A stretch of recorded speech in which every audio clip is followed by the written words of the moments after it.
Bonjour à tous, j'espère que vous allez bien. Aujourd'hui, on est avec Diogo, 21 ans, qui fait de la MMA. Yes. Est-ce que tu peux commencer par te présenter? Du coup, moi, je m'appelle Diogo Gomez, j'ai 21 ans, jeune combattant, qui vient de la salle 76 à Savigny-le-Temple et qui habite à Chennevières. Ça fait combien de temps que tu fais de la MMA? Ça fait 4 ans, 4 ans et demi. C'est quoi ton statut? T'es semi-pro, pro? Je suis en amateur semi-pro. Ok. Aujourd'hui, on va parler du corps. En tant que sportif, t'es tout le temps amené à travailler ton corps. Ouais. Comment est-ce que tu fais pour l'entretenir, le permettre d'être en pleine forme et durant la séance, comment est-ce que tu travailles avec et après, comment est-ce que tu récupères? Alimentation, beaucoup de sport. En vrai, j'écoute plus les conseils de mon coach. Vraiment prendre le temps pour soi, dormir un peu quand on a le temps. Et ouais, manger tranquillement, sainement et boire beaucoup d'eau. Okay. C'est vraiment dans ce sport-là, en vrai, dans tout le sport, faut s'hydrater. Ouais. Beaucoup. Donc ça veut dire en MMA, on boit beaucoup parce qu'on déjà on transpire beaucoup. Ouais. Donc ouais. Il y a quelque chose par rapport au poids. C'est quoi l'importance de ça?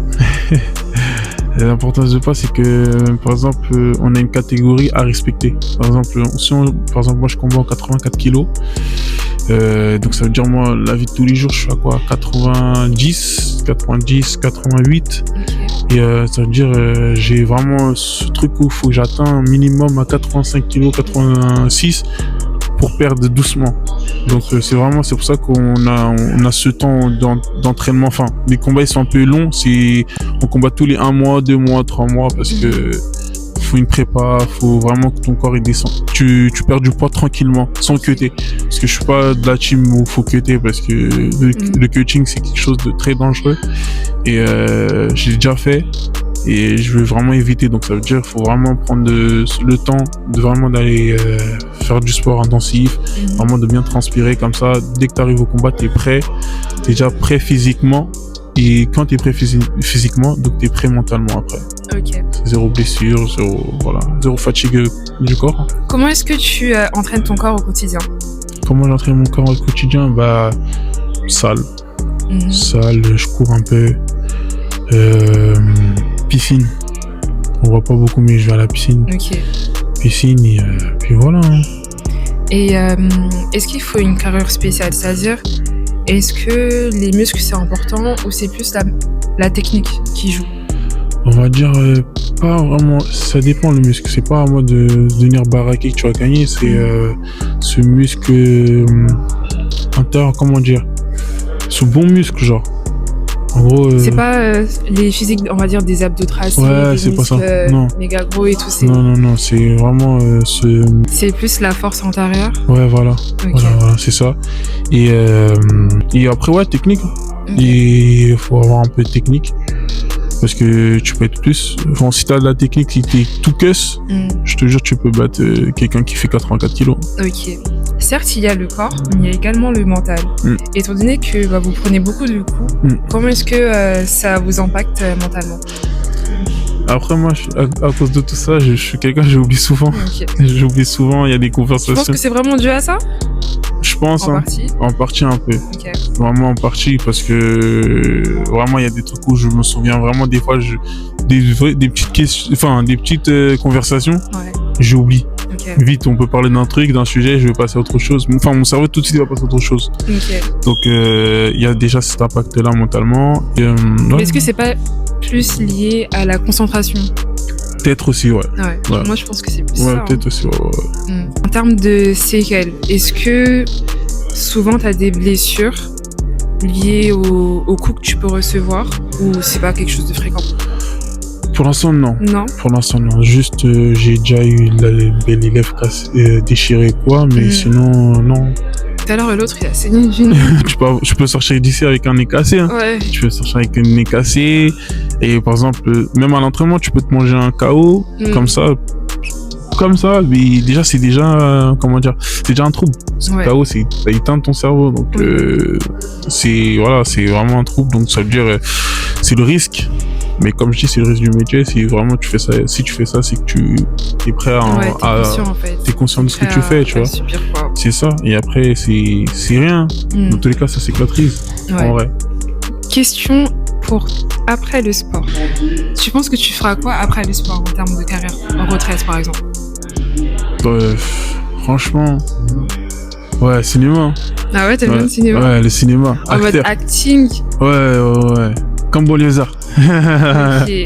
Tu en as déjà fait? Ouais. Je parie à la fin. Ah, à la fin? Ouais, je parie à la fin. Ouais. Et t'aimes quoi d'autre? Sport, hein. À la salle. Et manger. Tu penses que tu voudrais faire quelque chose lié à ça?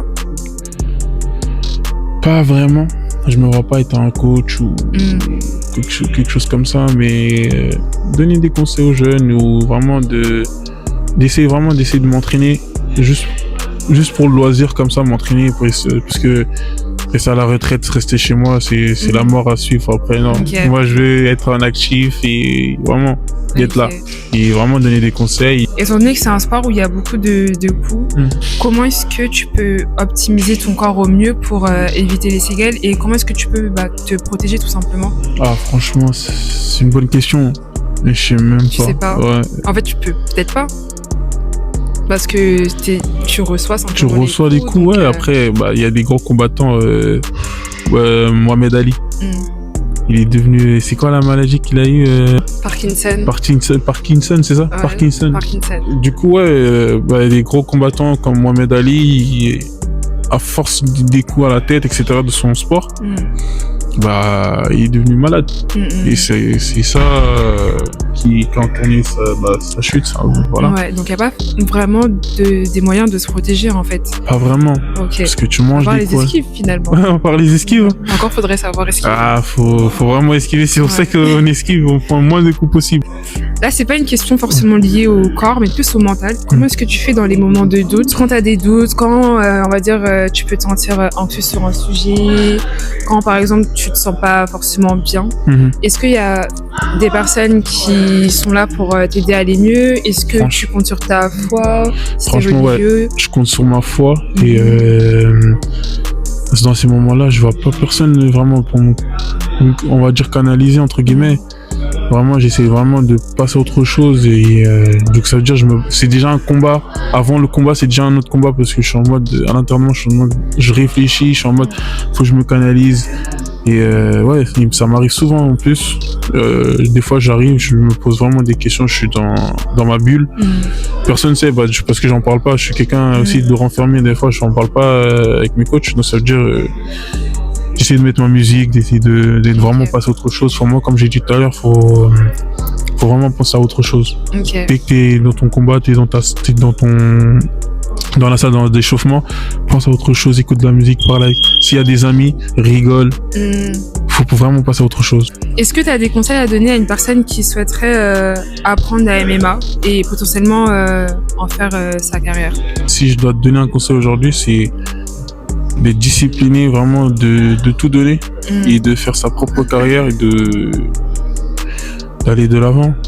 De faire vraiment ce qu'il a envie et faire ses choix vraiment.